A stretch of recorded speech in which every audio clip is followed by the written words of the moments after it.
السلام عليكم ورحمة الله وبركاته.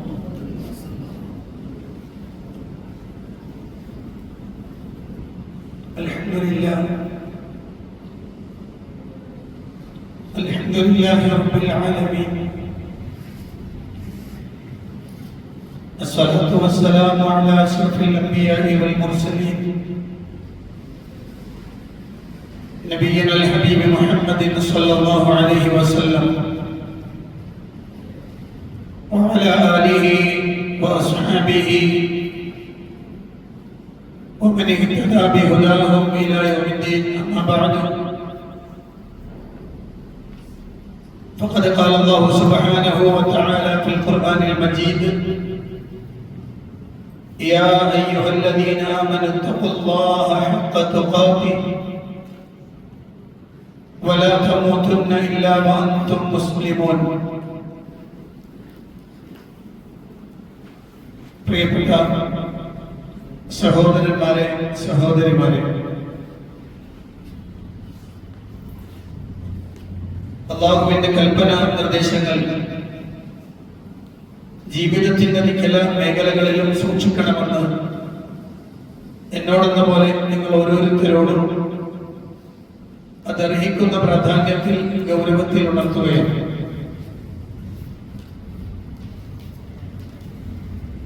കിതാബ് തൗഹീദിലെ ഒന്നാമത്തെ അധ്യായത്തിലെ ആയത്തുകളൊക്കെയാണ് ഇതുവരെ ചർച്ച ചെയ്തിട്ടുള്ളത്. അല്ലാഹുവിന്റെ വഹദാനിയത്തിനെ മനസ്സിലാക്കുവാനും ആ വിഷയത്തിൽ അല്ലാഹു നമ്മളോട് പറഞ്ഞ ഗൗരവതരമായ മേഖലകളെ പരിചയപ്പെടുത്തുന്ന, അതിന്റെ പ്രാധാന്യം വ്യക്തമാക്കുന്ന, അമ്പിയാക്കളുടെ ദഅവത്തിന്റെ അടിത്തറയെക്കുറിച്ച് വിശദീകരിക്കുന്ന വിഷയങ്ങളാണ് നമ്മൾ ഇതുവരെ ആയത്തുകളിലൂടെ ചർച്ച ചെയ്തിട്ടുള്ളത്. ഇനി അതുമായി ബന്ധപ്പെട്ടുകൊണ്ടുള്ള ചില ഹദീസുകളിലേക്കാണ് കിതാബ് തൗഹീദിലെ അടുത്ത വിഷയം കടന്നു വരുന്നത്. ഒന്നാമതായി മുഹമ്മദ് ബിൻ അബ്ദുൽ വഹാബ് റഹിമഹുല്ലാഹ് ഉദ്ധരിക്കുന്ന ഹദീസ് ഇമാം ബുഖാരിയും മുസ്ലിമും റിപ്പോർട്ട് ചെയ്തിട്ടുള്ള മഹാനായ മുആദ് ബിൻ ജബൽ റളിയല്ലാഹു അൻഹുവിൽ നിന്ന് നിവേദനം ചെയ്യുന്ന ഹദീസാണ്. قال معاذ بن جبل رضي الله عنه പറഞ്ഞു: كنت رديف النبي صلى الله عليه وسلم على حمار. ഞാൻ നബി സല്ലല്ലാഹു അലൈഹി വസല്ലമയുടെ പിന്നിൽ കഴുതപ്പുറത്ത് യാത്ര ചെയ്തുകൊണ്ടിരിക്കുകയാണ്. فقال لي, അപ്പോൾ നബി സല്ലല്ലാഹു അലൈഹി വസല്ലം എന്നോട് ചോദിച്ചു: യാ മുആദ് അതദ്രി മാ ഹഖ്ഖുല്ലാഹി അലൽ ഇബാദ്. ഏ മുആദേ, അല്ലാഹുവിനോട് അടിമകൾക്കുള്ള ബാധ്യത എന്താണെന്ന് നിനക്കറിയുമോ? വമാ ഹഖ്ഖുൽ ഇബാദി അലല്ലാഹ്. അല്ലാഹുവിന് അടിമകളോടുള്ള ബാധ്യത എന്താണെന്നും നിനക്കറിയുമോ എന്നതാണ് നബി സല്ലല്ലാഹു അലൈഹി വസല്ലം എന്നോട് ചോദിച്ചത്. ഖുൽതു, ഞാൻ പറഞ്ഞു: അല്ലാഹു റസൂലുഹു അഅലം. അല്ലാഹു അവന്റെ റസൂലുമാണ് ഏറ്റവും അറിയുന്നവർ. ഖാല, അപ്പോൾ റസൂലുള്ളാഹി സ്വല്ലല്ലാഹു അലൈഹി വസല്ലം പറഞ്ഞു: ഹഖ്ഖുല്ലാഹി അലൽ ഇബാദ്. അല്ലാഹുവിനോടുള്ള അടിമകളുടെ ബാധ്യത അയ്യഅ്ബുദൂഹു വലാ യുശ്രികൂ ബിഹി ശൈഅ. അവർ അല്ലാഹുവിനെ ആരാധിക്കണം, അവനോട് ഒന്നിനെയും പങ്കു ചേർക്കാതിരിക്കുക. ഇതാണ് അടിമകൾക്ക് അല്ലാഹുവിനോടുള്ള ബാധ്യത. വഹഖുൽ ഇബാദി അലല്ലാഹ്. അല്ലാഹുവിന് അടിമകളോടുള്ള ബാധ്യതയോ അല്ലാ യുഅദ്ദിബ മൻ ലാ യുശ്രികു ബിഹി ശൈഅ. അല്ലാഹുവിനോട് പങ്കു ചേർക്കാത്ത ആൾ ഒരടിമ, ആ അടിമയെ ശിക്ഷിക്കാതിരിക്കുക എന്നത് അള്ളാഹു ബാധ്യതയായി ഏറ്റെടുത്തതാണ്. ഖുൽതു മുആദ് ബിൻ ജബൽ റളിയല്ലാഹു അൻഹു പറയാണ്, ഞാൻ ചോദിച്ചു, യാ റസൂലല്ലാഹ്, അല്ലാഹുവിന്റെ ദൂതരെ, അഫലാ ഉബശ്ശിറുൻ നാസ, ഞാനിത് ജനങ്ങളോട് ശുഭവാർത്ത അറിയിച്ചോട്ടെ, ഇത് ജനങ്ങൾക്ക് സന്തോഷവാർത്തയായി അറിയിച്ചോട്ടെ? ഖാല, നബി സല്ലല്ലാഹു അലൈഹി വസല്ലം പറഞ്ഞു, ലാ തുബശ്ശിറുഹും, നീ അവർക്ക് ഇതിന്റെ ബശാറത്ത് അഥവാ ശുഭഈദ് നീ അവർക്കുള്ള സന്തോഷവാർത്തയായി അറിയിക്കണ്ട. അങ്ങനെ വന്നാൽ പയത്തക്കിലൂ, അപ്പോൾ അതിൽ മാത്രമായി അവർ അവലംബിക്കും. അതുകൊണ്ട് അവർക്ക് നീ സന്തോഷവാർത്ത അറിയിക്കണ്ട എന്ന് നബി സല്ലല്ലാഹു അലൈഹി വസല്ലം പറഞ്ഞു. ഈ ഹദീസാണ് മുഹമ്മദ് ബിൻ അബ്ദുൽ വഹാബ് റഹിമഹുല്ലാഹ് കിതാബ് തൗഹീദിന്റെ 1-ാമത്തെ അധ്യായത്തിൽ ആയത്തുകൾക്ക് ശേഷമായി കൊണ്ടുവന്ന ഹദീസ്. ഈ ഹദീസുമായി ബന്ധപ്പെട്ടുള്ള വളരെ ഗൗരവതരമായ ചില ചർച്ചകൾ നമ്മൾ മനസ്സിലാക്കേണ്ടതുണ്ട്. ഒന്നാമതായി, ആരാണ് ഈ മുആദ് ബിൻ ജബൽ റളിയല്ലാഹു അൻഹു? ഹദീസ് നിവേദകന്മാരായ സ്വഹാബത്തിനെ സംബന്ധിച്ച് നമ്മൾ പഠിച്ചിരിക്കേണ്ടതാണ്. മുആദ് ബിൻ ജബൽ റളിയല്ലാഹു അൻഹു, അദ്ദേഹത്തിന്റെ പൂർണ്ണനാമം Muadh bin Jabal bin Amr bin Aus bin Kaab bin Amr Khazraji al Ansari, അൻസ്വാരിയായ ഖസ്റജ് ഗോത്രക്കാരനായ അംറിന്റെ മകൻ, കഅബിന്റെ മകൻ, ഔസിന്റെ മകൻ, അംറിന്റെ മകൻ, ജബലിന്റെ മകൻ മുആദ്, സ്വഹാബിയുൽ ജലീൽ, പ്രഗൽഭനായ സ്വഹാബിയാണ്. മശ്ഹൂർ മിൻ അയാനി സ്വഹാബ, സ്വഹാബികളിലെ പ്രധാനപ്പെട്ട ആളുകളുടെ കൂട്ടത്തിൽ പ്രസിദ്ധനായ സ്വഹാബിയാണ്. وكان متبحرا في العلم والاحكام والقرآن, അദ്ദേഹം വിജ്ഞാനത്തിൽ ഒരു സമുദ്രമായിരുന്നു. മാത്രമല്ല നിയമങ്ങളെക്കുറിച്ചും അഗാധ പാണ്ഡിത്യമുള്ള ആളായിരുന്നു. പരിശുദ്ധ ഖുർആനെ കുറിച്ചും ആഴത്തിലുള്ള അറിവുള്ള ആളായിരുന്നു മുആദ് ബിൻ ജബൽ റളിയല്ലാഹു അൻഹു. അദ്ദേഹം ബദർ യുദ്ധത്തിൽ പങ്കെടുത്തിട്ടുണ്ട്, ശേഷം വന്ന യുദ്ധത്തിലും പങ്കെടുത്തിട്ടുണ്ട്. മാത്രമല്ല വസ്തഖലഫഹു നബി സല്ലല്ലാഹു അലൈഹി വസല്ലം അലാ അഹ്ലി മക്കത്ത യൗമൽ ഫത്ഹ്, മക്ക ഫത്ഹിന്റെ അന്ന് നബി സല്ലല്ലാഹു അലൈഹി വസല്ലം മക്കക്കാർക്ക് വേണ്ടി പ്രതിനിധിയായി നിശ്ചയിച്ചതും മുആദ് ബിൻ ജബൽ റളിയല്ലാഹു അൻഹുവിനെയാണ്. യുഅല്ലിമുഹും ദീനഹും, അവർക്ക് അവരുടെ മതം പഠിപ്പിച്ചു കൊടുക്കാൻ വേണ്ടി മക്കയിൽ പ്രതിനിധിയായി നിശ്ചയിച്ച ആളും മുആദ് ബിൻ ജബൽ റളിയല്ലാഹു അൻഹു ആയിരുന്നു. ثم بعثه الى اليمن قاضيا ومعلما, പിന്നെ അദ്ദേഹത്തെ നബി സല്ലല്ലാഹു അലൈഹി വസല്ലമ യമനിലേക്ക് ദീൻ പഠിപ്പിച്ചു കൊടുക്കുന്ന അധ്യാപകനായും ദീനിന്റെ നിയമങ്ങളെ പഠിപ്പിച്ചു കൊടുക്കുന്ന നിയമജ്ഞനായും ഖാദിയായും നബി സല്ലല്ലാഹു അലൈഹി വസല്ലമ നിയോഗിച്ചു. അവസാനം തന്റെ 38-ാമത്തെ വയസ്സിൽ ഹിജറ 18-ാം കൊല്ലം ശാമിൽ വെച്ചാണ് അദ്ദേഹം മരണപ്പെടുന്നത്. അദ്ദേഹം മരണപ്പെടുമ്പോൾ അദ്ദേഹത്തിന്റെ പ്രായം 38 വയസ്സാണ്. 38 വയസ്സിനുള്ളിൽ പരിശുദ്ധ ഖുർആനെ കുറിച്ചും ഖുർആൻ പഠിപ്പിക്കുന്ന നിയമങ്ങളെ കുറിച്ചും അഗാധ പാണ്ഡിത്യം നേടിയെടുക്കുകയും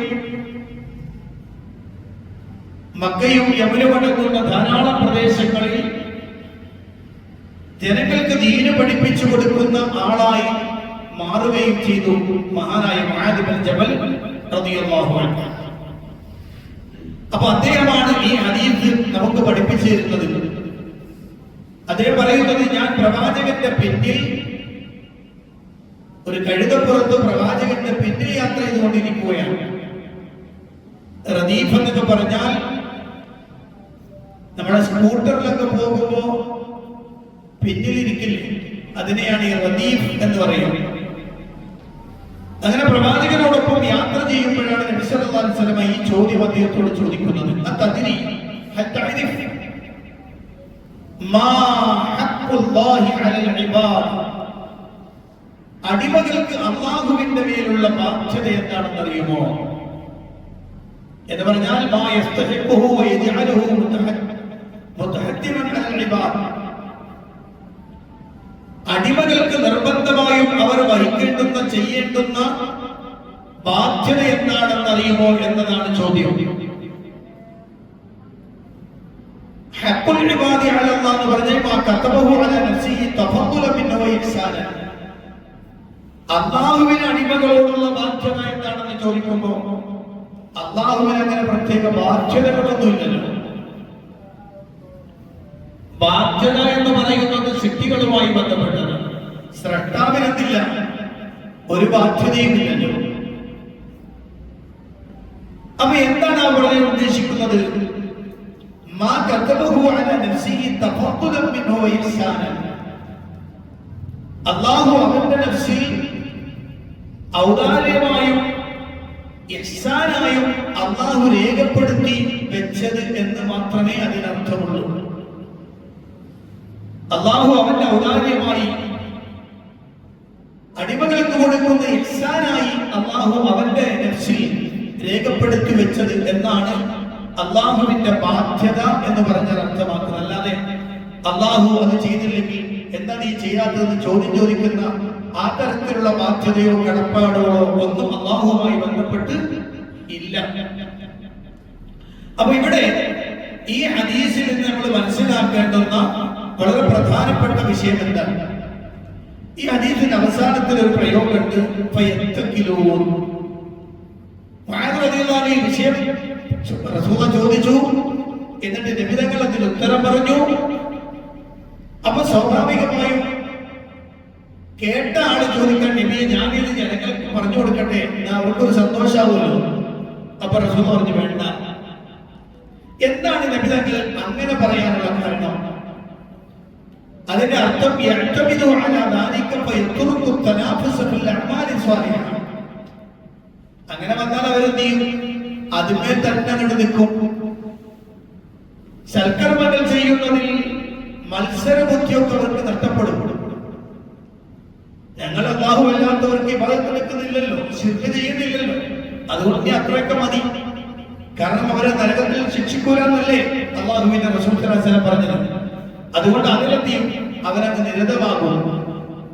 അപ്പൊ സൽക്കർമ്മങ്ങളിൽ മുന്നേറുക എന്ന ആ വലിയ പ്രവർത്തനത്തിൽ അവർ വീഴ്ച വരുത്തും. അതുകൊണ്ടാണ് ചെയ്യേണ്ടത്, അത് ജനങ്ങൾക്ക് അറിയിച്ചു കൊടുക്കണ്ട എന്ന് പറഞ്ഞത്.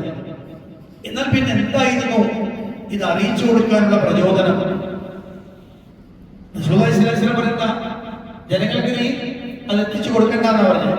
പിന്നെ എത്തിച്ചു തന്നിട്ടുണ്ടല്ലോ. അപ്പൊ എന്താണ് സ്വാഭാവികമായി നിങ്ങൾക്ക് ഒരാൾക്ക് സംശയം ഉണ്ടാകും, അങ്ങനെയാണെങ്കിൽ മുആദ് പറയാൻ പാടില്ലായിരുന്നല്ലോ. അപ്പൊ എന്തായിരുന്നു? അദ്ദേഹത്തിന്റെ മരണത്തിന് തൊട്ടു മുമ്പ് അദ്ദേഹത്തോട് ചോദിച്ചപ്പോൾ അദ്ദേഹം പറഞ്ഞതാണത്, അല്ലാഹുവിന്റെ റസൂൽ സ്വല്ലല്ലാഹു അലൈഹി വസല്ലം എനിക്ക് ഇങ്ങനെ ഒരു സംഗതി പറഞ്ഞു തന്നിരുന്നു. ഞാൻ മരണപ്പെട്ടു പോകുമ്പോ അതോടുകൂടി അതില്ലാതെയായി തീരണ്ട, ഞാനത് നിങ്ങളോട് അറിയിക്കുകയാണ് എന്ന് പറഞ്ഞുകൊണ്ട് അദ്ദേഹം എന്ത് ചെയ്തു? ആ വിഷയം പറഞ്ഞു തന്നു. ഇതുമായി ബന്ധപ്പെട്ട ചർച്ച നമ്മൾ പിന്നീട് നടത്തുന്നുണ്ട് ഇൻഷാ അല്ലാഹ്. അപ്പൊ ഞാൻ അതിന്റെ കൂടുതൽ വിശദാംശങ്ങളിലേക്ക് വരാം. കെത്തുമാനുള്ള ഇൽമു മറച്ചു വെക്കുക അത് അനുവദനീയമാണോ അല്ലേ? ഏതെങ്കിലും ഘട്ടത്തിൽ ഏതെങ്കിലും വിഷയങ്ങൾ പൊതുസമൂഹത്തോട് പറയാതെ മറച്ചു വെക്കേണ്ടതുണ്ടോ എന്നൊക്കെയുള്ള ചർച്ച ഇൻഷാ അല്ലാഹ് അതിനുശേഷം നമുക്ക് പിന്നീട് സംസാരിക്കേണ്ടതുണ്ട്. അപ്പൊ ഈ ഹദീസിനെ നമുക്ക് എന്ത് ചെയ്യാം? ഹദീസിൽ നിന്ന് മനസ്സിലാകുന്നത് എന്താണെന്ന് വ്യക്തമാക്കാം. ഈ ഹദീസിന്റെ മുഴുവൻ അർത്ഥം എന്താണ്?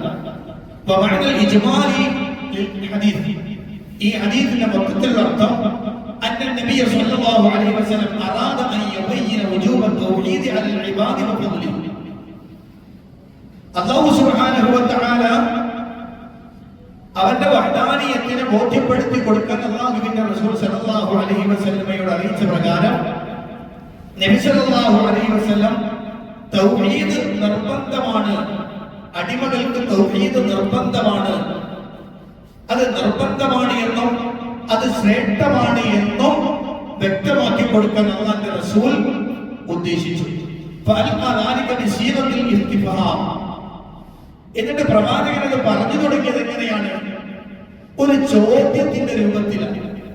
അതതിരി എന്ന് ചോദിച്ചുകൊണ്ടാണ്. ആ വിഷയം പറഞ്ഞു കൊടുത്താൽ മതിയായിരുന്നു, പക്ഷെ അങ്ങനല്ല പറഞ്ഞത്. പിന്നെന്താ? ഒരു ചോദ്യ രൂപത്തിൽ ഈ വിഷയം ബോധ്യപ്പെടുത്താൻ നിങ്ങൾ ശ്രദ്ധിക്കേണ്ടതുണ്ട്. ഈ സംസാരിക്കുന്ന ആളുകൾ ഇങ്ങനെ സംസാരിച്ചങ്ങോട്ട് പോയാൽ ആളുകൾക്ക് അതിന്റെ ഗൗരവവും പ്രാധാന്യവും ഒന്നുമില്ല, വ്യക്തമായി കൊള്ളുന്നില്ല. അപ്പൊ ചില ചോദ്യ രൂപത്തിൽ ആ ചോദ്യം ചോദിക്കുക, എന്നിട്ട് അതിന്റെ മറുപടി പറയുമ്പോൾ ഈ ചോദ്യവും മറുപടിയും ആളുകളുടെ മനസ്സിൽ എന്ത് ചെയ്യും? അത് കൂടുതൽ എഫക്ട് ചെയ്യും. കാരണം അതാണ് അദ്ദേഹം പറയുന്നത്,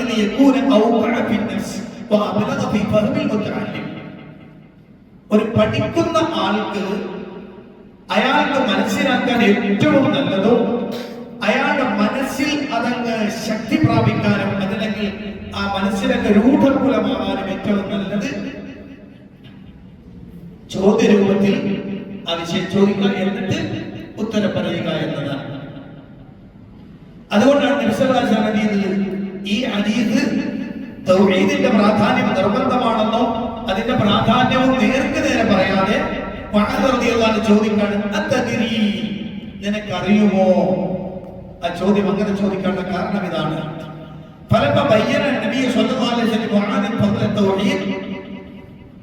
തൗഹീദിന്റെ പ്രത്യേകത, അതിന്റെ പ്രാധാന്യം, അതിന്റെ മഹത്വം നബി സല്ലല്ലാഹു അലൈഹി വസല്ലം മുആദ് ബിൻ ജബൽ റളിയല്ലാഹു അൻഹുവിന് വ്യക്തമാക്കി കൊടുത്തപ്പോ ഇസ്തദലഹു മുആദ് അൻ യുൻദറ ബിദാലിക الناس ലിയസ്തബിശു, ജനങ്ങൾക്ക് ഒരു സന്തോഷം ഉണ്ടാവട്ടെ, അതുകൊണ്ട് നബിയെ ഇത് ഞാൻ ജനങ്ങൾക്ക് പറഞ്ഞു കൊടുക്കട്ടെ എന്ന് അദ്ദേഹം അനുവാദം ചോദിച്ചു.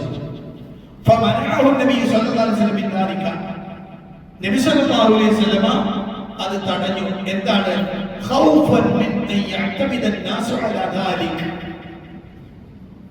ജനങ്ങൾ എന്ത് ചെയ്യും? അതുമ്മൽ തന്നെ അങ്ങ് വ്യാപൃതരാകും, അല്ലെങ്കിൽ അതുമ്മൽ പിടിച്ചു നിൽക്കും എന്ന് പേടിച്ചതുകൊണ്ട് നബി സല്ലല്ലാഹു അലൈഹി വസല്ലം എന്ത് പറഞ്ഞു? അത് നീ ജനങ്ങളോട് പറയണ്ട. അങ്ങനെ വന്നാൽ അങ്ങനെ വരുമ്പോൾ ജനങ്ങൾ സ്വാലിഹായ കർമ്മങ്ങൾ പ്രവർത്തിക്കുന്നതിൽ കുറവ് വരുത്തും.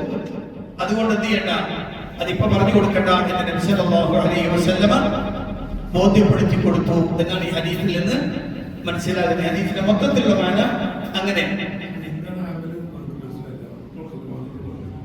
അത് ഞാൻ ഇനി വിശദീകരിക്കുമ്പോൾ മനസ്സിലാവും. അത് പിന്നെ താമസിച്ചു വന്നാലുള്ള കുഴപ്പമാണ്. അപ്പൊ ആദ്യം പറഞ്ഞത് കിട്ടൂല. അതാണ് ഈ മുമ്പത്തെ ക്ലാസ്സിൽ പറഞ്ഞത്. കിതാബ് തൗഹീദ് ആയതുകൊണ്ട്, കിതാബ് വായന ആയതുകൊണ്ട് എന്ത് ചെയ്യണം? നേരത്തെ എത്തണം. ഞാൻ ഒന്നുകൂടെ പറഞ്ഞു തരും. അപ്പൊ ഈ ഹദീസിൽ അഥവാ മുആദ് ബിൻ ജബൽ റളിയല്ലാഹു അൻഹുവിനോട് നബി സല്ലല്ലാഹു അലൈഹി വസല്ലം തന്റെ പിന്നിൽ യാത്ര ചെയ്യുമ്പോൾ ചോദിക്കാണ്, മുആദേ, അല്ലാഹുവിനോട് അടിമകൾക്കുള്ള ബാധ്യത എന്താണെന്ന് നിനക്കറിയുമോ? അല്ലാഹുവിന് അടിമകളോടുള്ള ബാധ്യത, അടിമകൾക്ക് അല്ലാഹുവിനോടുള്ള ബാധ്യത. അടിമകൾക്ക് അല്ലാഹുവിനോടുള്ള ബാധ്യത അവനെ ആരാധിക്കണം, അവനോട് ഒന്നിനെയും പങ്കു ചേർക്കാതിരിക്കണം. അങ്ങനെ വരുമ്പോൾ അല്ലാഹുവിന് അടിമകളോടുള്ള ബാധ്യത എന്താണ്? അങ്ങനെ ചെയ്ത ഒരാളെ ശിക്ഷിക്കാതിരിക്കുക എന്നതാണ്. അപ്പൊ സ്വാഭാവികമായും കലിമത്തു തൗഹീദ് പ്രഖ്യാപിച്ച ഒരാള്, അല്ലെങ്കിൽ അല്ലാഹുവിനെ ഇബാദത്ത് എടുത്തുകൊണ്ട് ശിർക്ക് ചെയ്യാതെ ജീവിക്കുന്ന ഒരു മനുഷ്യന് അല്ലാഹു സുബ്ഹാനഹു വ തആല അവനെ ശിക്ഷിക്കില്ല എന്നാണ് ഈ ഹദീസിൽ നിന്ന് നബി സല്ലല്ലാഹു അലൈഹി വസല്ലം പഠിപ്പിക്കുന്നത്. അപ്പൊ നമുക്ക് ഈ ഹദീസിൽ നിന്ന് നമുക്ക് മനസ്സിലാക്കി വെക്കേണ്ടുന്ന പോയിന്റുകൾ എന്തൊക്കെയാണ്? അതിലൊന്നാമത്തത് തവാദുഉ നബി സ്വല്ലല്ലാഹു അലൈഹി വസല്ലം ഹൈതു റകിബൽ ഹിമാറ വ അർദഫ അലൈഹി ഖിലാഫ മാ അലൈഹി അഹ്ലുൽ കിബർ. നബി സല്ലല്ലാഹു അലൈഹി വസല്ലമയുടെ തവാദുഉ, ഈ വാക്ക് ഇതെന്ന് ശരിക്കും മനസ്സിലാക്കി വെക്കേണ്ടതുണ്ട്. നബി സല്ലല്ലാഹു അലൈഹി വസല്ലമയുടെ തവാദുഉ, പ്രവാചകന്റെ വിനയം. അതല്ല, നബിതങ്ങൾ സഞ്ചരിക്കുന്ന കഴുത, റസൂൽ സഞ്ചരിക്കുന്ന വാഹനം, ആ വാഹനത്തിൽ നബിയുടെ പിന്നിൽ യാത്ര ചെയ്യാൻ എന്ത് ചെയ്യാം? ഒരാളെ നബി തങ്ങൾ അനുവദിക്കുന്നു. അത് തവാദുണ്ടെങ്കിലേ നടക്കുള്ളൂ. വലിയ കിബറൊക്കെയുള്ള ആളാണെങ്കിൽ ആരെ എന്തില്ല, എന്റെ കൂടെ ഓനെ എന്ന് പറ്റില്ല, അത് വേറെ വണ്ടി പോലെ, നമ്മളെ വണ്ടിക്ക് പറ്റൂല. നമ്മളെ വലിയ വലിയ ആളുകൾ ഇരിക്കുന്നിടത്ത് എങ്ങനെ ഓനം കയറ്റാം? നബി സല്ലല്ലാഹു അലൈഹി വസല്ലം അങ്ങനല്ല. പ്രവാചകൻ സല്ലല്ലാഹു അലൈഹി വസല്ലം അങ്ങേയറ്റം തവാദുള്ള ആളാണ്. അതുകൊണ്ട് തന്നെ പ്രവാചകൻ സല്ലല്ലാഹു അലൈഹി വസല്ലമയുടെ കൂടെ യാത്ര ചെയ്യാൻ നബി സല്ലല്ലാഹു അലൈഹി വസല്ലമ മറ്റുള്ളവരെ അനുവദിക്കുന്നു എന്നത് തന്നെ പ്രവാചകൻ സല്ലല്ലാഹു അലൈഹി വസല്ലമയുടെ തവാദു. പ്രവാചകൻ ഒരു കിബറനല്ല, ഒരു പൊങ്ങച്ചക്കാരനല്ല, ഒരു അഹങ്കാരിയല്ല എന്നതിന് ഏറ്റവും വലിയ തെളിവാണ്. നിങ്ങൾ ആലോചിച്ച് നമ്മളൊക്കെ നമ്മളെ കൂട്ടത്തിൽപ്പെട്ട വലിയ വലിയ ആളുകൾ എന്ന് പറഞ്ഞാൽ കൂടെ അങ്ങനെ അത്ര ഇല്ലാത്ത ആളുകളൊക്കെ കേട്ടോ ഇല്ല. നമ്മളോടൊപ്പം നിൽക്കാൻ പറ്റുന്ന ആളാണെങ്കിൽ നമ്മളെ വേറെ കയറി വിളിച്ചു പറയും. നമ്മളോടൊപ്പം നിൽക്കാൻ പറ്റുകയാണെന്നല്ലെങ്കിൽ നമ്മൾ എന്ത് ചെയ്യാം? ഓലെ ഇതിൽ കയറണ്ട, ഓലെ മറ്റേ വണ്ടിയിൽ കയറ്റി നമ്മളെ കൂടെ നിർത്തിരിക്കാൻ യോഗ്യരല്ല. അങ്ങനെയാണെങ്കിൽ ഏറ്റവും വലിയ യോഗ്യനാരാണ്? അല്ലാഹുവിന്റെ ഹബീബ് സല്ലല്ലാഹു അലൈഹി വസല്ലം. ആ പ്രവാചകനേക്കാൾ ഉന്നതനായ ഒരാൾ അല്ലാഹുവിന്റെ സിദ്ധികളിൽ വേറെ ഇല്ല. എന്നാലും പ്രവാചകൻ സല്ലല്ലാഹു അലൈഹി വസല്ലമയുടെ വിനയം അവിടുത്തെ കഴുതയിൽ അല്ലെങ്കിൽ അവിടുത്തെ വാഹനത്തിൽ എന്ത് ചെയ്യാണ്? ഒരാളെ പിന്നിൽ കയറ്റുന്നു. അത് പ്രധാനപ്പെട്ട ഒരു കാര്യം. ഇനി ഹദീസ് മനസ്സിലാക്കേണ്ടത് രണ്ടാമത്തെ ഒരു പോയിന്റ്, ജവാസുൽ ഇർദാഫ് അല ദാബത്തി ഇദാ കാനത് തുതിഖു ദാലിക. നമ്മുടെ വാഹനത്തിൽ ആ വാഹനത്തിന് വഹിക്കാൻ കപ്പാസിറ്റി ഉണ്ടെങ്കിൽ അതിന്റെ കൂടെ ഒരാളെ കൂടി എന്ത് ചെയ്യാം? കൂടെ നമ്മുടെ കൂടെ യാത്ര ചെയ്യാൻ കൊണ്ടുപോകൽ അനുവദനീയമാണ് എന്ന് ഈ ഹദീസിൽ നിന്ന് മനസ്സിലാകുന്നുണ്ട്. ഇന്നിപ്പോ നമ്മളാരുന്നില്ല യാത്ര ചെയ്യുമ്പോ അങ്ങനെ ഒരാളൊക്കെ വണ്ടിക്ക് കപ്പാസിറ്റി ഉണ്ടാവും, പക്ഷെ നമ്മള് ചിലപ്പോ നിർത്താതെ പോകും. അതിന് വേറെ കാരണമുണ്ട്. ഇന്നത്തെ ഒരു അവസ്ഥ എന്താണെന്ന് വെച്ചാൽ നമ്മുടെ നാട്ടിന്റെ നിയമങ്ങളും അല്ലെങ്കിൽ നാട്ടിലെ അവസ്ഥയൊക്കെ നോക്കുമ്പോ സ്വാഭാവികമായിട്ടും അത് ചെയ്യാൻ മടിക്കും. എന്താ കാര്യം? ഇത്തരം ആളുകൾ ഏത് ടൈപ്പാണ് നമുക്ക് പറയാൻ പറ്റില്ല. പിന്നെ അയാളൊക്കെ നമ്മുടെ വണ്ടിയിൽ എന്തെങ്കിലും സംഭവിച്ചു പോയാൽ പിന്നെ അതിന്റെ ഉത്തരവാദിത്വം മുഴുവനും നമ്മുടെ തലത്തിൽ വന്ന് വീഴും. ഇങ്ങനത്തെ കുറെ നിയമക്കുരുക്കുള്ളത് കൊണ്ട് പലപ്പോഴും ആളുകൾ എന്തില്ല, ഇതിന് മുതിരാറില്ല. കുറച്ച് മുമ്പൊക്കെ എന്തായിരുന്നു, ആളുകൾ ആരെ കണ്ടാലും നിർത്തും കയറ്റും പൂവൊക്കെ ഉണ്ടായിരുന്നു. ഇപ്പൊ അത് സമ്മതിക്കാത്തതിന് ഇങ്ങനെ ചില കാരണങ്ങൾ കൂടി ഉണ്ട് എന്ന് ഈ കൂട്ടത്തിൽ ഞാൻ എന്ത് ചെയ്യാണ് സൂചിപ്പിക്കാൻ.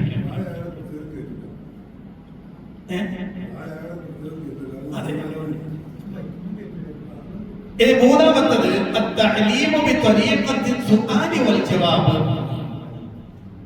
ഒരു കാര്യം പഠിപ്പിച്ചു കൊടുക്കാൻ ചോദ്യോത്തര ശൈലി ഉപയോഗിക്കാം എന്ന് ഈ ഹദീസിൽ നിന്ന് മനസ്സിലാകുന്നുണ്ട്. ഒരു വിഷയം കുറച്ച് നന്നായി പഠിപ്പിച്ചു കൊടുക്കണം എന്ന് ആഗ്രഹം ചെയ്യണം, ഒരു ചോദ്യോത്തര ശൈലിയാണ് നല്ലത്. കാരണം പ്രവാചകൻ ഏറ്റവും അടിസ്ഥാനപരമായ വിഷയം പഠിപ്പിച്ചു കൊടുക്കാൻ ഉപയോഗിച്ചത് ഒരു ചോദ്യത്തിന്റെയും ഉത്തരത്തിന്റെയും ശൈലിയാണ്. ഇത് വായിക്കുമ്പോ ഞാനൊരു സംഭവം കൂടി പറഞ്ഞുതരാം. ഹദീസ് ഗ്രന്ഥങ്ങളിലൊക്കെ ഹദീസു ജിബ്രീൽ എന്ന പേരിൽ ഒരു ഹദീസ് കാണാം. ദീനിന്റെ അടിസ്ഥാന ആശയം പഠിപ്പിച്ചു കൊടുക്കാൻ വേണ്ടി ജിബ്രീൽ അലൈഹിസ്സലാത്തു വസ്സലാം നബി സല്ലല്ലാഹു അലൈഹി വസല്ലമയുടെ മുന്നിൽ വരുന്നുണ്ട്. പ്രവാചകന്റെ അടുത്ത് വന്നിരിക്കുന്നു. എന്നിട്ട് നബി സല്ലല്ലാഹു അലൈഹി വസല്ലമയോട് ചില ചോദ്യങ്ങൾ ചോദിക്കുന്നു. നബി തങ്ങൾ ഉത്തരം പറയുന്നു. ഉത്തരം പറഞ്ഞു കഴിയുമ്പോൾ ചോദിച്ചയാൾ ആ പറഞ്ഞത് ശരിയാണ് എന്ന് അംഗീകരിക്കുകയും ചെയ്തു. ചോദിച്ചത് എന്തൊക്കെയാണ്? ഈമാൻ കാര്യം ചോദിച്ചു, ഇസ്ലാം കാര്യം ചോദിച്ചു, ഇഹ്സാൻ ചോദിച്ചു, അല്ലേ? പിന്നെ അന്ത്യദിനത്തെ കുറിച്ച് ചോദിച്ചു, അടയാളങ്ങളെ കുറിച്ച് ചോദിച്ചു. ഇതെല്ലാം ചോദിക്കുകയാണ്. കാരണം അടിസ്ഥാനപരമായി ഒരു മുസ്ലിം അറിഞ്ഞിരിക്കേണ്ടുന്ന പ്രധാനപ്പെട്ട വിഷയം ജിബ്രീൽ സ്വല്ലല്ലാഹു അലൈഹി വസല്ലം വരുന്നു, ചോദ്യ രൂപത്തിൽ അവതരിപ്പിക്കുന്നു, നബി തങ്ങൾ ഉത്തരം പറയുന്നു, സ്വഹാബികളൊക്കെ കേട്ടിരിക്കുന്നു. അത് കഴിഞ്ഞപ്പോ വന്നയാൾ തിരിച്ചുപോയി. ഈ ഹദീസ് ഉദ്ധരിക്കുന്ന ഖത്താബ് റളിയല്ലാഹു അൻഹു പറയാൻ ഫലമിത്തു വലിയ കുറച്ച് കഴിഞ്ഞപ്പോ നബി സല്ലല്ലാഹു അലൈഹി വസല്ലം എന്നോട് ചോദിച്ചു, യാ ഉമർ അതദ്രി മൻ ഇസ്രായേൽ, ഏ ഉമറേ ആ ചോദ്യകർത്താവിനെ നിനക്കറിയോ? അപ്പൊ ഉമർ ഇബ്നു ഖത്താബ് റളിയല്ലാഹു റസൂലുഹു അലൈഹി. അപ്പൊ നബി സല്ലല്ലാഹു അലൈഹി വസല്ലം പറഞ്ഞു, ഹാദാ ജിബ്രീൽ അതാകും ലിയുഅല്ലിമകും ദീനകും.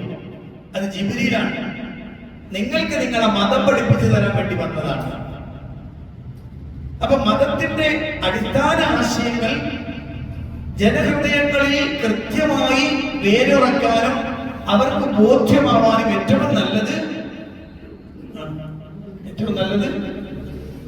ചോദ്യോത്തര ശൈലിയിൽ സംസാരിക്കാനായിരുന്നു.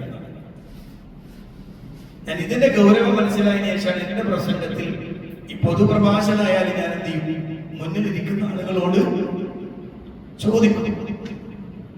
ഒരു പ്രസംഗം 2.5 മണിക്കൂർ 2 മണിക്കൂർ 1 മണിക്കൂർ അങ്ങനെ പ്രസംഗിച്ച് പോവുകയല്ല. അവ സംസാരിക്കുമ്പോൾ ആളുകളോട് ചോദിക്കുക, നിങ്ങൾക്ക് മനസ്സിലായോ, അല്ലെങ്കിൽ ആ പറഞ്ഞ എന്താണെന്ന് വ്യക്തമായോ, അല്ലെങ്കിൽ അതുകൊണ്ട് നിങ്ങൾക്ക് മനസ്സിലായത് എന്താണ് എന്നൊക്കെ ചോദിക്കുമ്പോൾ ആ ചോദ്യവും അതിന്റെ മറുപടിയുമാണ് ആളുകളുടെ മനസ്സിൽ ഉറച്ചു നിൽക്കുക. അതുകൊണ്ടാണ് നബി സല്ലല്ലാഹു അലൈഹി വസല്ലം അടിസ്ഥാന വിഷയം പറയാനായി എന്ത് ചെയ്തത്, ചോദ്യോത്തര ശൈലി ഉപയോഗപ്പെടുത്തിയത്. ഇനി നാലാമത്തെ ഒരു കാര്യം, അന്നമൻ സുഇല അമ്മൻ സുഇല അമ്മ ലാ യഅലം യംബഗി ലഹു അൻ യഖൂല അല്ലാഹു അഅലം. ഒരു വലിയ അദബാണ്. ഒരാളോടൊരു ചോദ്യം ഒരാൾ ചോദിക്കുന്നു, അയാൾക്ക് അതിന്റെ ഉത്തരം അറിയില്ല, അല്ലെങ്കിൽ ആ ചോദ്യത്തെ കുറിച്ച് അയാൾക്ക് വിവരമില്ല, കൃത്യമായി ആ വിഷയം അറിയില്ലെങ്കിൽ അയാൾ എന്ത് പറയണം? അയാൾ പറയേണ്ടത് അല്ലാഹു അഅലം, അല്ലാഹു അഅലമു എന്ന് പറയണം. നല്ല വിഷയങ്ങൾ അറിയുന്ന പണ്ഡിതന്മാർ ചോദ്യത്തിന് മറുപടി പറഞ്ഞു കഴിഞ്ഞാലും അവരെന്ത് പറയും? അല്ലാഹു അഅലമു ബിസ്സവാബ്. ഇന്നിപ്പോ നമ്മൾ കാണുന്നത് വലിയ വലിയ പണ്ഡിതന്മാരെയാണ്. അവരെന്ന് പറഞ്ഞാൽ ചോദ്യം പറയുന്നു, ഉത്തരം കൊടുക്കുന്നു, വലിയ ആലിമീങ്ങളാണ്. യഥാർത്ഥത്തിൽ അടിസ്ഥാന ഹുക്മുകളെ കുറിച്ച് പോലും കൃത്യതയില്ലാത്ത ആളുകൾ എന്ത് ചെയ്യാണ്? മറുപടി അങ്ങോട്ട് പറയും. എന്നാൽ താൻ പറഞ്ഞ മറുപടിയിൽ എന്തെങ്കിലും അബദ്ധം ഉണ്ടാകുമോ, അല്ലെങ്കിൽ താൻ പറഞ്ഞത് പൂർണ്ണമാണോ, അതിനൊക്കെ പറ്റുന്ന വാക്കാണെന്ന് അവസാനം എന്ത് പറയണം? അല്ലാഹു അഅലമു ബിസ്സവാബ്. അല്ലെ, ശരിയായ കാര്യം അല്ലാഹുവിനാണ് ഏറ്റവും കൂടുതൽ അറിയുന്നത്. എനിക്ക് അത്ഭുതം തോന്നിയിട്ടുണ്ട്. മഹാനായ അമാനി മൗലവി റഹിമഹുല്ലാഹ്, കേരളത്തിലെ പ്രഗത്ഭനായ ഒരു പണ്ഡിതനെ കുറിച്ച് പറയുന്നു. അമാനി മൗലവി റഹിമഹുല്ലാഹ് പരിശുദ്ധ ഖുർആനിന്റെ ആയത്തുകൾക്ക് വിശദീകരണം പല തഫ്സീറുകളിലും വന്ന വിഷയങ്ങളൊക്കെ ക്രോഡീകരിച്ചുകൊണ്ട് അദ്ദേഹം വിശദീകരിച്ചിട്ടും ചില പ്രധാനപ്പെട്ട സ്ഥലങ്ങളിലൊക്കെ എന്ന് പറയും അല്ലാഹു അഅലം എന്ന് പറഞ്ഞുകൊണ്ടായിരിക്കും എന്ത് ചെയ്യാം, അത് നിർത്താം. മനസ്സിലായോ? നമുക്ക് മനസ്സിലായെന്ന് പറയുന്ന ബാക്കി കൂടുതൽ അറിയുന്ന ആരാണ്?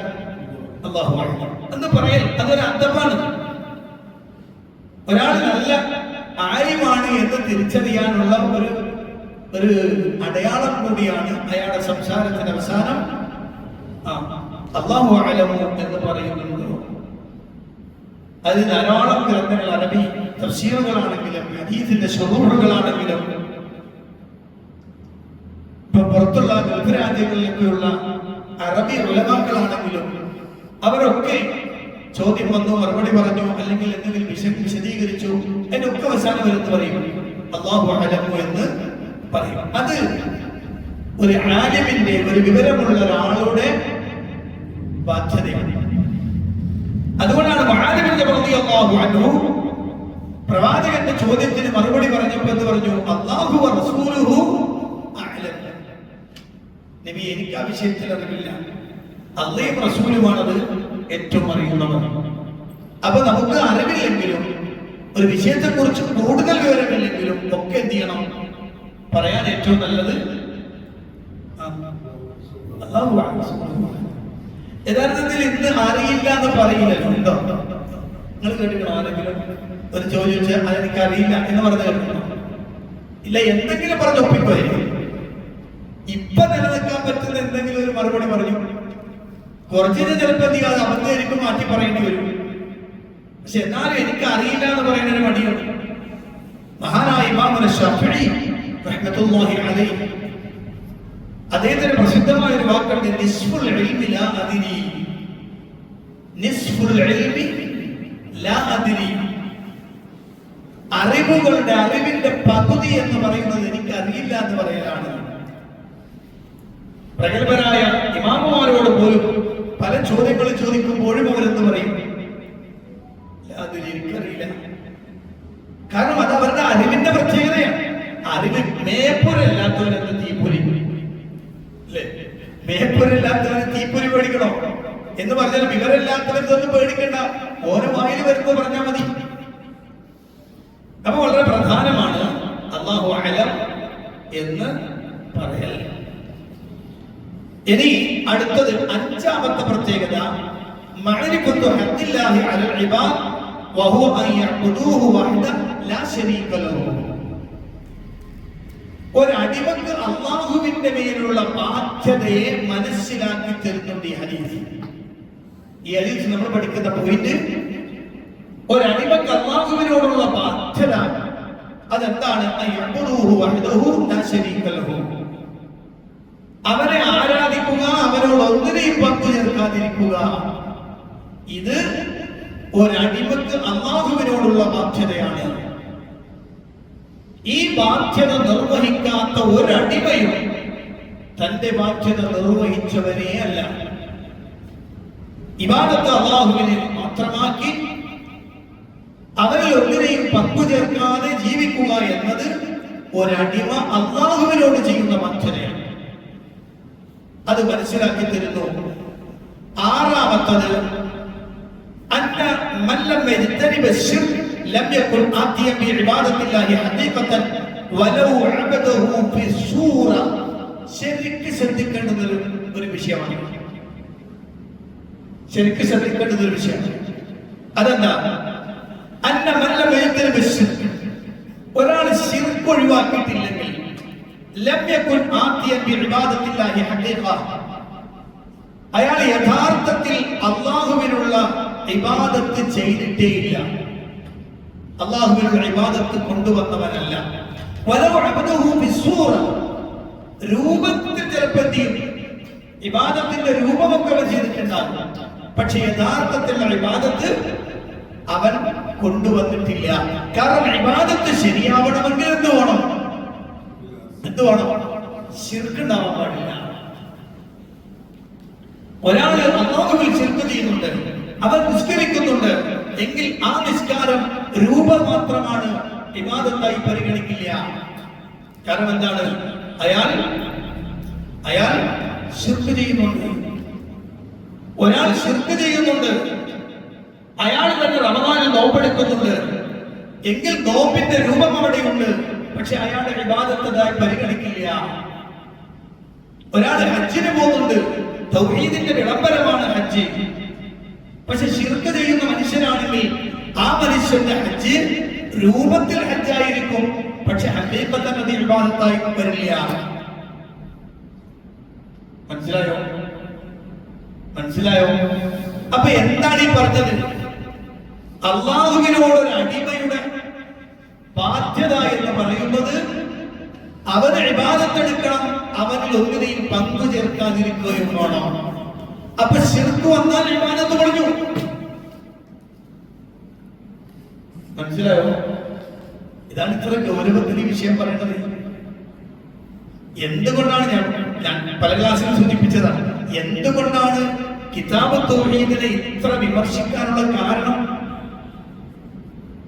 കാരണം അല്ലാഹു അല്ലാത്തവർക്ക് ഇബാദത്ത് എടുക്കുന്ന, അല്ലാഹു അല്ലാത്തവരെ വിളിച്ചു തേടുന്ന, അവർക്ക് നേർച്ച വഴിപാടുകൾ അർപ്പിക്കുന്ന, ആ ശിർക്ക് ചെയ്യുന്ന ആളുകളെ സംബന്ധിച്ചിടത്തോളം തങ്ങൾ ചെയ്യുന്നത് ഒന്നുമല്ല എന്ന് ഇതിങ്ങനെ വിളിച്ചു പറയാം. അപ്പൊ പിന്നെ അതിനോട് വെറുപ്പുണ്ടാവില്ല, അപ്പൊ അതിനോട് ദേഷ്യം ഉണ്ടാവില്ല. ആ ദേഷ്യമായിരിക്കും എന്ത് ചെയ്യാം, ആളുകൾ കിതാബ് തൗഹീദ് ഒരു വർഗീയത തീവ്രത വളർത്തുന്ന ഗ്രന്ഥമാണെന്നൊക്കെ പറഞ്ഞു കളയും. കാരണം അത്രയും തീവ്രമാണ് ഈ സാധനം. കാരണം അല്ലാഹുവിന്റെ ഹബീബ് സല്ലല്ലാഹു അലൈഹി വസല്ലം പറഞ്ഞ വാക്ക് അത്രയും തീവ്രത വിഷയത്തെ ഇത്രയും ഗൗരവതരമായി പണ്ഡിതന്മാർ വിശദീകരിച്ചത്.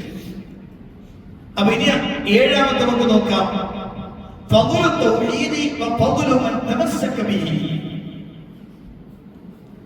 ഏഴാമത് ഈ ഹദീസിൽ നിന്ന് മനസ്സിലാക്കേണ്ടത് തൗഹീദിന്റെ ശ്രേഷ്ഠതയും ആ തൗഹീദ് അവലംബിച്ച തൗഹീദ് സ്വീകരിച്ച ആളുടെയും ശ്രേഷ്ഠത, അത് രണ്ടും ഈ ഹദീസിലുണ്ട്.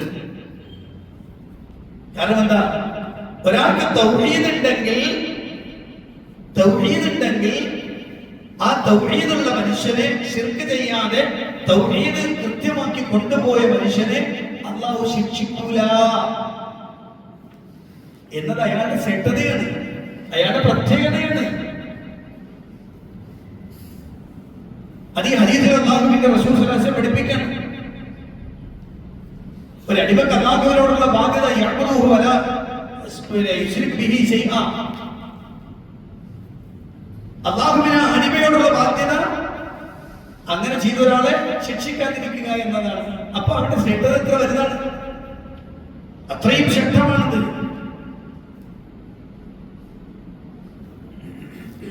ഒരു ഹദീസിൽ മറ്റൊരു സംഭവം കൂടി രേഖപ്പെടുത്തുന്ന ഈ കൂട്ടത്തിൽ എന്ന് പറയാം. അല്ലാഹുവിന്റെ പ്രവാചകൻ സല്ലല്ലാഹു അലൈഹി വസല്ലം പറയുന്നു, നാളെ റബ്ബിന്റെ അടുത്ത് വിചാരണ നടക്കുകയാണ്. ആ വിചാരണ നടക്കുമ്പോ ഒരു മനുഷ്യനെ കൊണ്ടുവരുന്നുണ്ട്. ആ മനുഷ്യന്റെ കാർഡുകൾ അഥവാ ആ മനുഷ്യന്റെ നന്മതിന്മകൾ രേഖപ്പെടുത്തിയ ആ കർമ്മരേഖ, ആ കർമ്മരേഖ നോക്കുമ്പോ അത് കണ്ണെത്താ ദൂരത്തോളമുള്ള അത്രയും വിശാലമായ കർമ്മരേഖയാണ്. അതിലാവട്ടെ ഒരു നന്മയും അയാൾ ചെയ്തതായി കാണുന്നില്ല. അപ്പൊ 99% ആ മനുഷ്യൻ അവിടെ എത്തി, നരകത്തിലാണെന്ന് തീരുമാനമായി. അപ്പൊ മലക്കുകൾ അല്ലാഹു സുബ്ഹാനഹു വ തആല ആ മനുഷ്യനെ വിചാരണ ചെയ്ത് ചോദിക്കേണ്ടത്, വല്ല നന്മയും നിനക്ക് കാണാനുണ്ടോ, വല്ല നന്മയും ഉണ്ടോ? വേണം പറഞ്ഞു, അല്ലാഹുവേ ഉണ്ടാവില്ല. അപ്പൊ മലക്കുകളോട് പറയും അയാളുടെ ആ കാർഡ് കൊണ്ടുവരാൻ.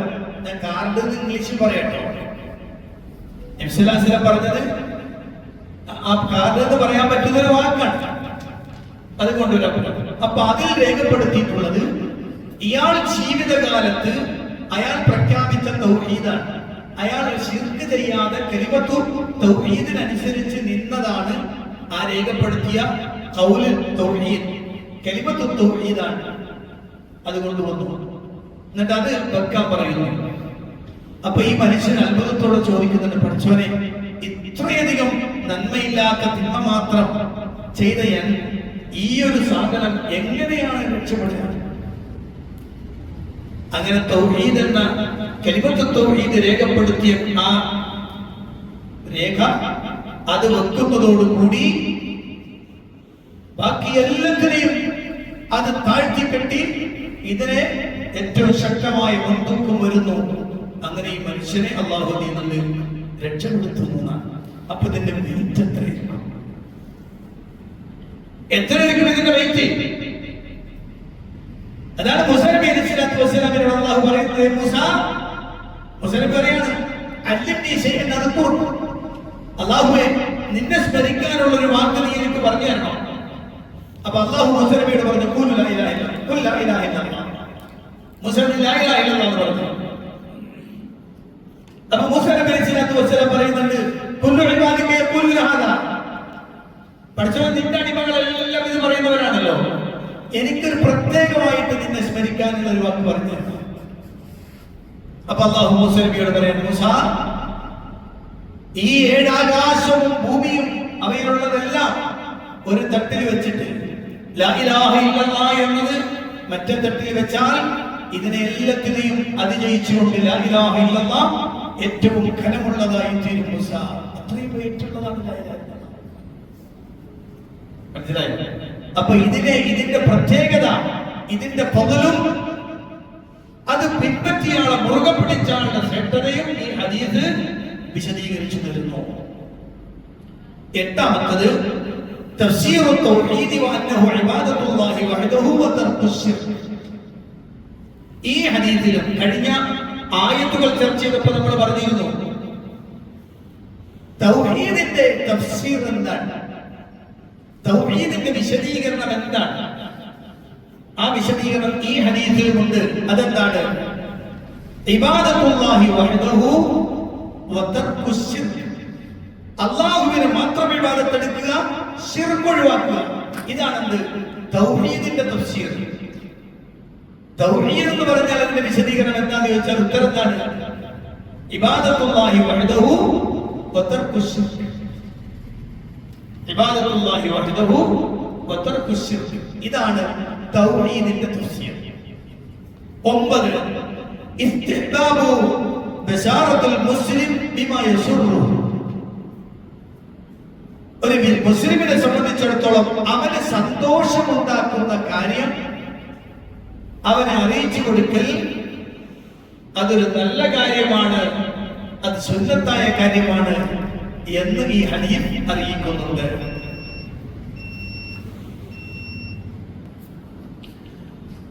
അപ്പൊ 9ാമത്തേതാണ് നമ്മൾ പറഞ്ഞത് ഇസ്തിഹ്ബാബു ബശാറത്തുൽ മുസ്ലിം ബിമാ യസുറു. ഒരു മുസ്ലിമിനെ സന്തോഷിപ്പിക്കുന്ന കാര്യം അവന് ശുഭവാർത്ത അറിയിച്ചു കൊടുക്കൽ നല്ലതാണ്. പ്രത്യേകിച്ച് ഒരു പ്രധാനപ്പെട്ട കാര്യമാണ് മുസ്ലിങ്ങൾക്ക് സന്തോഷം ഉണ്ടാക്കുന്ന കാര്യങ്ങൾ പറഞ്ഞു കൊടുക്കാൻ. ബശ്ശിറു വലാ തുനഫിറു എന്നൊരു ഹദീസ് കാണാം. ബശ്ശിറു വലാ തുനഫിറു. നിങ്ങൾ ജനങ്ങൾക്ക് സന്തോഷവാർത്ത അറിയിച്ചു കൊടുക്കുക, അവരെ വെറുപ്പുണ്ടാക്കുക. ജനങ്ങൾക്ക് വെറുപ്പുണ്ടാക്കുന്ന ആളുകളോട് വെറുപ്പ് പ്രകടിപ്പിക്കുന്ന തരത്തിലുള്ള കാര്യമല്ല അറിയിക്കേണ്ടത്, അവർക്ക് സന്തോഷം ഉണ്ടാക്കുന്ന കാര്യങ്ങൾ. മാത്രമല്ല ഒരു മനുഷ്യൻ ഒരു മുസ്ലിം ചെയ്യുന്ന നല്ല കർമ്മങ്ങളുടെ കൂട്ടത്തിൽ പ്രധാനപ്പെട്ടെന്ന് പറഞ്ഞ് പിന്നെ ഒരു മുസ്ലിമിന്റെ കൽബിൽ സന്തോഷമുണ്ടാക്കുന്ന കാര്യം പറയാറുണ്ട്. ഒരു മുസ്ലിമിന്റെ ഒരു മുഅ്മിന്റെ ഹൃദയത്തിൽ സന്തോഷമുണ്ടാക്കുന്ന കാര്യം അത് ചെയ്യാനാണ് പറയുന്നത്. അപ്പൊ 10ാമത് ഈ ഹദീസിൽ മനസ്സിലാക്കേണ്ട കാര്യം ജവാസു കത്മാനിൽ ഇൽമിൽ മസ്ലഹ. ഒരു മസ്ലഹത്തിന് വേണ്ടി ചില കാര്യങ്ങൾ മറച്ചു വെക്കൽ അനുവദനീയമാണ്. ഇന്ന് വരുന്ന ഏറ്റവും വലിയ പ്രശ്നം എന്താണെന്ന് വെച്ചാൽ കണ്ടതൊക്കെ വിളിച്ചു വരാൻ തുടങ്ങുന്നതാണ്. അത് ആളുകൾക്ക് ഉപകാരമുള്ളതാണോ, ആളുകൾക്ക് അതുകൊണ്ട് വല്ല ഗുണവുമുണ്ടോ, അതറിഞ്ഞത് കൊണ്ട് ആളുകൾക്ക് വല്ല പ്രത്യേകതയുമുണ്ടോ, ഇതൊന്നും അന്വേഷിക്കാതെ വായിൽ വന്നത് കോതക്ക് പാട്ടിൽ നിലക്ക് കണ്ടത് മുഴുവനും വിളിച്ചു പറയുന്ന മുഫ്തിമാരുണ്ടായതാണ് ഏറ്റവും വലിയ ദുരന്തം. എന്തായാലും ഓരോരുത്തരും ഗൂഗിൾ നോക്കാം, ഉത്തരം കണ്ടെത്താൻ അടിച്ചുവിടാം. മനസ്സിലായോ? ഇത് ഗുണമുള്ളതാണ്, ഇത് ആളുകൾക്ക് വല്ല ഉപകാരമുണ്ടോ, ആളുകൾക്ക് അതുകൊണ്ട് വല്ല കാര്യം കിട്ടാനുണ്ടോ? അപ്പൊ ചോദിക്കും ഇൽമു മറച്ചു വെക്കാൻ പാടില്ലേ? ഇൽമു മറച്ചു വെക്കാൻ പാടില്ലാത്തതല്ലേ? അങ്ങനല്ല. എല്ലാ കാര്യങ്ങളും എല്ലാവരും അറിയേണ്ടതല്ല. ആളുകൾക്ക് മസ്ലഹത്തുള്ള കാര്യം ഒരു മസ്ലഹത്തിന് വേണ്ടി എന്ത് ചെയ്യാം, ചില കാര്യങ്ങൾ പിന്നിലേക്ക് വെക്കാം എന്ന് ഈ ഹദീസ് മനസ്സിലാക്കുന്നുണ്ട്. കാരണം മുആദിന്റെ റളിയല്ലാഹു അൻഹുവിനോട് നബി സല്ലല്ലാഹു അലൈഹി വസല്ലം പറഞ്ഞപ്പോൾ പറയണ്ട, അതാണ് വെച്ചോളി. കാരണം പറഞ്ഞിട്ടുണ്ടാകുക അതുണ്ടാകാവുന്ന ഭവിഷ്യത്ത് എന്താണെന്ന് നബി സല്ലല്ലാഹു അലൈഹി വസല്ലം സൂചിപ്പിച്ചു കൊടുത്തതാണ്. എന്നാൽ പിന്നീട് ഇത് പറയുന്നത് എപ്പോഴാണ്? അദ്ദേഹത്തിന്റെ മരണം തന്നോടുകൂടി അല്ലാഹുവിന്റെ റസൂലിന് കിട്ടിയ ഒരു വിവരം ഇല്ലാതാവണ്ട എന്നതുകൊണ്ടാണ് അദ്ദേഹം അത് പറഞ്ഞു കൊടുത്തത്. അപ്പൊ അതിന്റെ എല്ലാ വശങ്ങളും ബോധ്യപ്പെടുത്തിയപ്പോൾ ഇപ്പൊ എന്ത് ചെയ്യാം, അത് പറഞ്ഞു കൊടുക്കാം. എന്നാൽ നമ്മുടെ സമൂഹത്തിൽ ഇപ്പൊ കാണുന്നതാണ് വേണ്ടതും വേണ്ടാത്തതും ഒക്കെ ഇങ്ങനെ പറഞ്ഞു തന്നെയാണ്. ഒരു കൂട്ടര് കറാമത്ത് എന്ന് പറഞ്ഞിട്ട് വേണ്ടതും വേണ്ടാത്തതും ഒക്കെ അങ്ങോട്ട് അടിച്ച് സമൂഹത്തിൽ ഇപ്പൊ ആകത്ത ഹയ്യുറായി. ഏത് ശരി ഏത് അറിയാൻ ആളുകൾ അർത്ഥപ്പെടാണ്. വേറെ ചില ആളുകൾ ജിന്നും ഷുഗറും ഷെയ്ത്താനും മറ്റതും മറിച്ചതും ഒക്കെ ചർച്ചയായി. ഇപ്പൊ എന്താന്ന് വെച്ചാൽ ആളുകളാകത്ത ഹയ്യൂല്ല, അവർക്ക് വല്ല ഉപകാരം ഉണ്ടോ, ഇത് മനസ്സിലാക്കി വെച്ചത് കൊണ്ട് വല്ല ഇബാദത്ത് കൂടാനുണ്ടോ, എന്തെങ്കിലും കുറഞ്ഞു പോകാനുണ്ടോ? അപ്പൊ ഇങ്ങനെ ചില കാര്യങ്ങളൊക്കെ ഒരു പൊതു കായികണ്ടല്ലോ, ജനങ്ങളോട് സംസാരിക്കേണ്ടത് അവരുടെ ബുദ്ധിക്കനുസരിച്ചാണ്. അവർക്ക് മനസ്സിലാക്കുന്നതിനനുസരിച്ച് വേണം അവരോട് സംസാരിക്കാൻ. ഞാൻ വലിയ ആര്യമാണെന്ന് വെച്ചിട്ട് എന്തെങ്കിലും കുറെ സംഗതികൾ പറഞ്ഞിട്ടൊന്നും കാര്യമില്ല. ആളുകൾക്ക് ഉപകരിക്കുന്ന കാര്യം, അവരുടെ ഈമാനിനെ സിഹത്ത് ചെയ്യുന്ന കാര്യം, അവരുടെ അമലുകൾക്ക് വർധനമുണ്ടാക്കുന്ന കാര്യം, അങ്ങനെ തുടങ്ങി അവർക്ക് ഗുണപരമായ കാര്യങ്ങളെ പറഞ്ഞു കൊടുക്കാം. മസ്ലഹത്തിന് വേണ്ടി ചില കാര്യങ്ങളൊക്കെ എന്ത് ചെയ്യാം, പിന്നിലേക്ക് വെക്കാൻ മറച്ചു വെക്കുന്നതിന് കുഴപ്പമില്ല എന്ന് ഈ ഹദീസും പഠിപ്പിച്ചു തരുന്നുണ്ട്. 11ാമത്തത് തഅദ്ദുബുൽ മുതഅല്ലിമി മഅ മുഅല്ലിമിഹി. ഉസ്താദിനോട് വിദ്യാർത്ഥി, ആ വിദ്യാർത്ഥിയുടെ മര്യാദ മനസ്സിലായോ? ഇപ്പോ അധ്യാപകൻ ആരാണ്? നബി സല്ലല്ലാഹു അലൈഹി വസല്ലം. വിദ്യാർത്ഥി ആരാണ്? മുആദ് ബിൻ ജബൽ റളിയല്ലാഹു അൻഹു. അപ്പോ ഉസ്താദിനോട് ഒരു മുതഅല്ലിം എങ്ങനെയാണ് പെരുമാറേണ്ടത്? ഒരു ആലിമിനോട് മുതഅല്ലിം എങ്ങനെ പെരുമാറണം? ദീന് പഠിപ്പിച്ചു തരുന്ന ആളോട് ഒരു വിദ്യാർത്ഥി എങ്ങനെയാണ് ബിഹേവ് ചെയ്യേണ്ടത്? കൃത്യമായ ഒരു വിഷയം ഈ ഹദീസ് പഠിക്കുന്നുണ്ട്. ഇന്ന് പേടിയാണ് അധ്യാപകന്മാർക്ക് വിദ്യാർത്ഥികളെ. അന്യം കാണിച്ചു പുറത്തേക്ക് ഇറങ്ങുക, അന്യം കാണിച്ചു തരാന്ന് പറയുന്ന വിദ്യാർത്ഥികളെ എന്നുള്ളത് അല്ലേ? അധ്യാപകർക്ക് വിദ്യാർത്ഥികൾക്ക് അധ്യാപകനോട് എങ്ങനെയാണ് താൻ നിൽക്കേണ്ടെന്നറിയില്ല.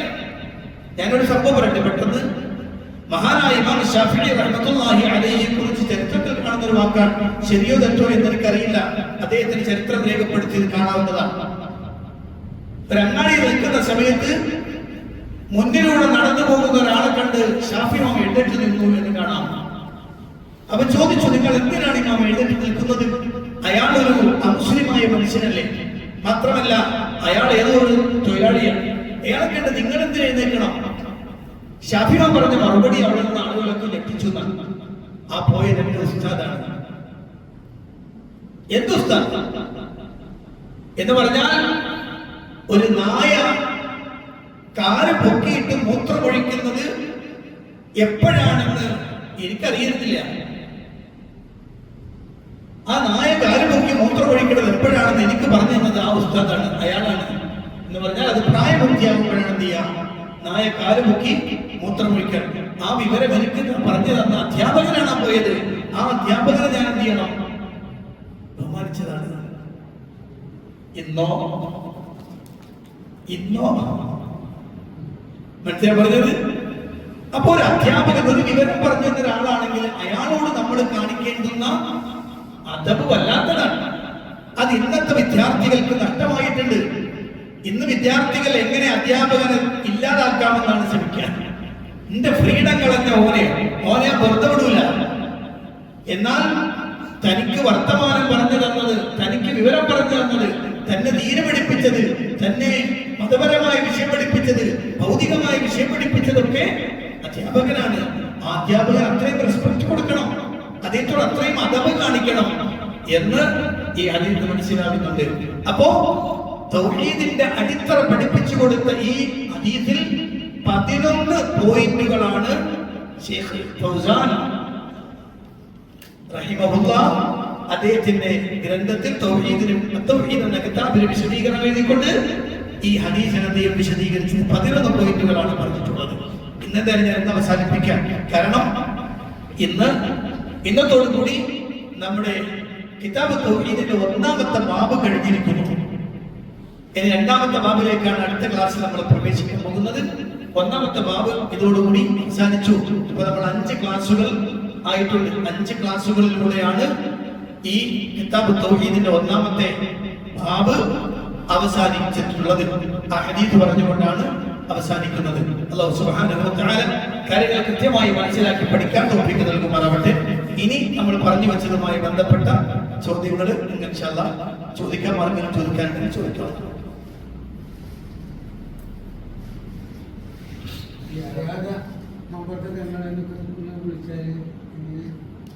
ഒരാൾക്ക് ആ വിഷയത്തെ കുറിച്ച് അറിവില്ലെങ്കിൽ അത് പ്രശ്നമുള്ള കാര്യമല്ല. അറിയാത്ത ഒരാൾ പറഞ്ഞു പോയി. ഇപ്പൊ ഉദാഹരണം ഞാൻ പറയാം. കെ മൗലവിയുടെ ഒരു ലേഖനത്തിൽ അദ്ദേഹം പറയുന്നൊരു ചോദ്യമുണ്ട്. ഇപ്പം ഒരാളിങ്ങനെ യാ സുൽത്താൻ അൽ ആരിഫീൻ അഹ്മദ് അൽ കബീർ റിഫാഇ അഗിത്നി എന്നൊരാൾ പറയുന്നത് കേട്ടാൽ ഉടനെ എന്ത് ചെയ്യണ്ട, അയാൾ മുശ്രിക്കാണെന്ന് പറയരുത്, അയാൾ ശിർക്ക് എന്ന് പറയരുത്. അയാൾ എന്തടിസ്ഥാനത്തിലാണ് പറഞ്ഞത് അയാളോട് ചോദിക്കണം. അയാൾ കാരണം നമ്മളെ കൂടെ ജീവിക്കുന്ന ഒരാൾ അങ്ങനെ പറയുമ്പോൾ നിങ്ങൾ എന്തടിസ്ഥാനത്തിൽ അത് പറഞ്ഞെന്ന് ചോദിക്കും. ചിലപ്പോ അയാൾ എന്തായിരിക്കും, ഉസ്താദിനോട് പോയി പറഞ്ഞപ്പോ ഉസ്താദ് ഒരു വിഷയം പറഞ്ഞു കൊടുത്തു, ഇങ്ങനെ പറഞ്ഞാൽ മതി എന്ന് പറഞ്ഞിട്ടുണ്ടാവും. അതിന്റെ അർത്ഥമോ ആശയമോ അയാൾക്ക് അറിഞ്ഞിട്ടുണ്ടാവില്ല.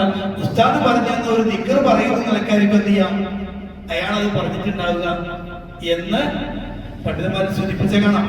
അപ്പൊ സ്വാഭാവികമായിട്ട് നമുക്ക് അടുത്തറിയുന്ന ആളുകളോടൊക്കെയാണ് എന്ത് ചെയ്യാം, നിങ്ങളത് എന്താ പറഞ്ഞത്, എന്താ അങ്ങനെ പറയാൻ കാരണം, അത് ഞാൻ ശേഖറുകൾ അവർക്ക് സഹായിക്കാൻ കഴിയും, ചോദിച്ച ഉത്തരം കിട്ടും, എവിടുന്ന് വിളിച്ചാലും കേൾക്കാനും കാണാനും ഒക്കെ കഴിവദ്ദേഹത്തിനുണ്ട് എന്ന് വിശ്വസിക്കുകയാണെങ്കിൽ അയാളുടെ ഹുക്കും മാറും. ഇല്ലെങ്കിൽ അയാളുടെ ഹുക്കും ഈ പറഞ്ഞ രൂപത്തിൽ എന്തില്ല പറയാൻ നമുക്ക് സാധ്യമല്ല. കാരണം അത് മുസ്ലിമാണ് എന്നതുകൊണ്ടാണ്. അദ്ദേഹം എന്തെയാണ്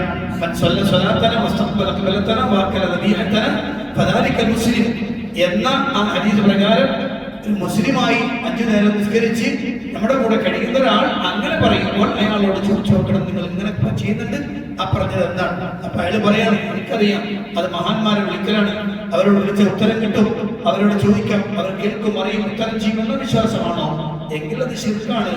അയാളുടെ ഹുക്മ് ഈ നേരത്തെ പറഞ്ഞതാകൂല.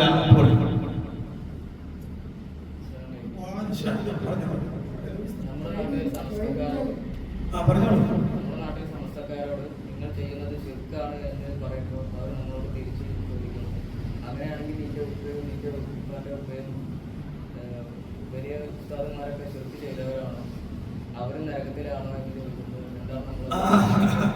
അതൊരു നല്ല ചോദ്യമാണ്, അതൊരു പ്രധാനപ്പെട്ട ചോദ്യമാണ്. ശരിക്ക് നമ്മുടെ നാട്ടിലെ ഉസ്താദുമാര് രക്ഷപ്പെടാൻ വേണ്ടി കണ്ടെത്തിയ ഒരു ഫിർഔനിയൻ തന്ത്രമാണ്. ഒരു ഫിർഔനിയൻ തന്ത്രം എന്നായി പറയാം. അതെന്തുകൊണ്ടെന്ന് വെച്ചാല്, പിന്നെ മൂസ അലൈഹിസ്സലാത്തു വസ്സലാം പ്രവാചകനായി അല്ലാഹു സുബ്ഹാനഹു വ തആല നബുവത്ത് കൊടുത്ത് റിസാലത്ത് കൊടുത്തയച്ച് ഫിർഔന്റെ അടുത്ത് അല്ലാഹു സുബ്ഹാനഹു വ തആല അദ്ദേഹത്തിലൂടെ പ്രകടമാക്കുന്ന മുഅ്ജിസത്ത് അവിടെ പ്രകടമാക്കി കൊടുക്കാൻ അല്ലാഹു ആവശ്യപ്പെടുകയും ചെയ്തു.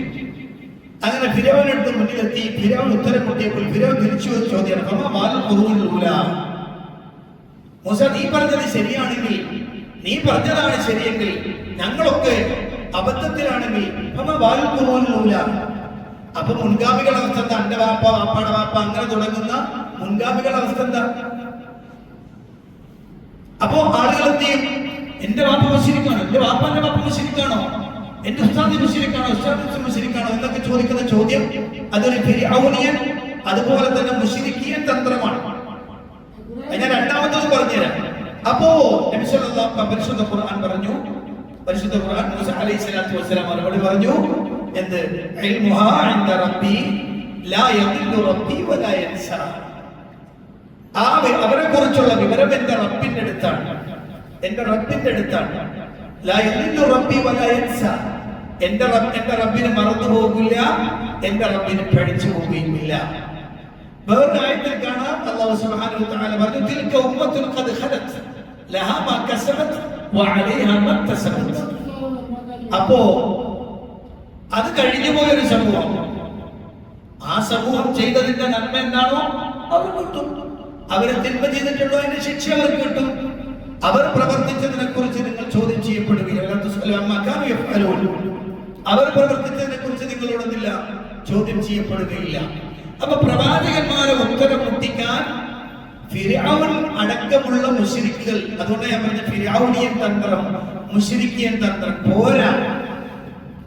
ഇബ്രാഹിം അലൈഹിസ്സലാത്തു വസ്സലാം അബുൽ അംബിയ, ഇബ്രാഹിം നബിയോടും ഇതേ ചോദ്യം ചോദിക്കപ്പെട്ടിട്ടുണ്ട്. അവര് പറഞ്ഞത്, ഇബ്രാഹിം അലൈഹിസ്സലാത്തു വസ്സലാം പറഞ്ഞപ്പോൾ അവര് പറഞ്ഞു, ഞങ്ങളെ വാപ്പമാർ അപ്രകാരം ചെയ്തിട്ടുണ്ട്, നമ്മളെ വാപ്പമാർ ഇബാദത്ത് എടുത്തിട്ടുണ്ട്, ചെയ്ത് ഞങ്ങൾ കണ്ടിട്ടുണ്ട്. അപ്പൊ നീ എന്താ പറയുന്നത് എന്ന് വെച്ചു. അപ്പൊ ഇബ്രാഹിം പറഞ്ഞത് എന്താ ഇബ്രാഹിം പറഞ്ഞത്? അന്തും ആബാഉക്കും ഫീ ബലാലിൻ മുബീൻ. നിങ്ങളും നിങ്ങളെ വാപ്പമാരും തന്നെയാണ്, വ്യക്തമായ വഴികൾ തന്നെയാണ്. അങ്ങനെ ചെയ്തിട്ടുണ്ടെങ്കിൽ അത് വഴികേട് തന്നെയാണ്. തൗഹീദിന് വിരുദ്ധമായി ആര് ചെയ്തിട്ടുണ്ടെങ്കിലും അവരെന്ത് ചെയ്യും? അത് വലാലിൽ തന്നെയാണ്. പിന്നെ അവരെ കുറിച്ച് നമുക്ക് ഇപ്പൊ പറയാൻ പറ്റില്ല. അവർ ചെയ്തതുമായി ബന്ധപ്പെട്ട് റബ്ബ് പറയണം, റബ്ബ് തീരുമാനിച്ചോളൂ. ഇന്ന് ജീവിച്ചിരിക്കുന്ന ആളുകളുമായി ബന്ധപ്പെട്ടാണെങ്കിൽ നമുക്ക് പറയാം, ആ ആളുകൾക്ക് ആ വിഷയത്തിൽ വിവരമില്ലെങ്കിൽ അവർ ചെയ്തത് അബദ്ധമാണ്. അപ്പൊ രണ്ട് മറുപടിയും ആര് പറഞ്ഞിട്ടുണ്ട്? പരിശുദ്ധ ഖുർആനിൽ അല്ലാഹു സുബ്ഹാനഹു വ തആല പറഞ്ഞിട്ടുണ്ട്. അതെ അതെ അതേപ്പോ ഞാൻ പറഞ്ഞത്, അവർ പ്രവർത്തിച്ചതിനെ കുറിച്ച് നിങ്ങൾ ചോദ്യം ചെയ്യപ്പെടില്ല.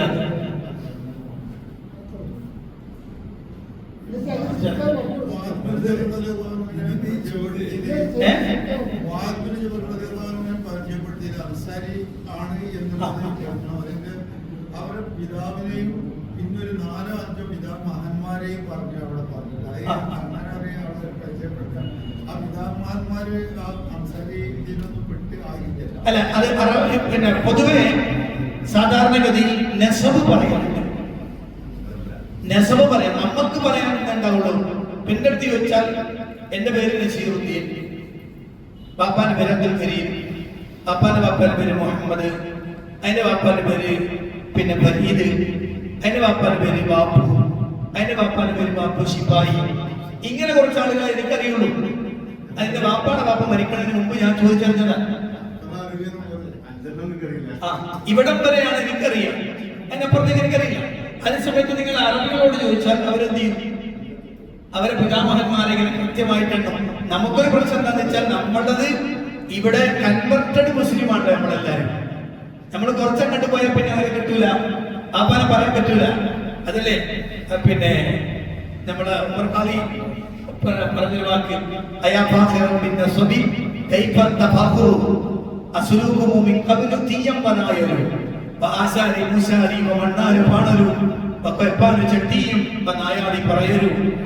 എന്ന് പറയാൻ വെളിയെക്കൂടി തങ്ങൾ പറഞ്ഞത്. എന്നാ നിങ്ങളെന്തിനാ പകർന്നു നടിക്കുന്ന കുടുംബത്തിന്റെ പേരിൽ? നിങ്ങൾ 2-3-4 തലമുറ അപ്പുറത്ത് കഴിഞ്ഞാൽ എന്തായി? ഏതെങ്കിലും ഭാർഗവനോ അല്ലെങ്കിൽ നായരോ ചെട്ടിയാരോ ഒക്കെ ആയിരിക്കും നമ്മുടെ വാപ്പമാര്. കാരണം നമ്മള് അങ്ങനെയുള്ളവരാണ്. അതുകൊണ്ട് നമുക്ക് കൂടുതൽ നെസബ് പറഞ്ഞു പോകാൻ കഴിയില്ല.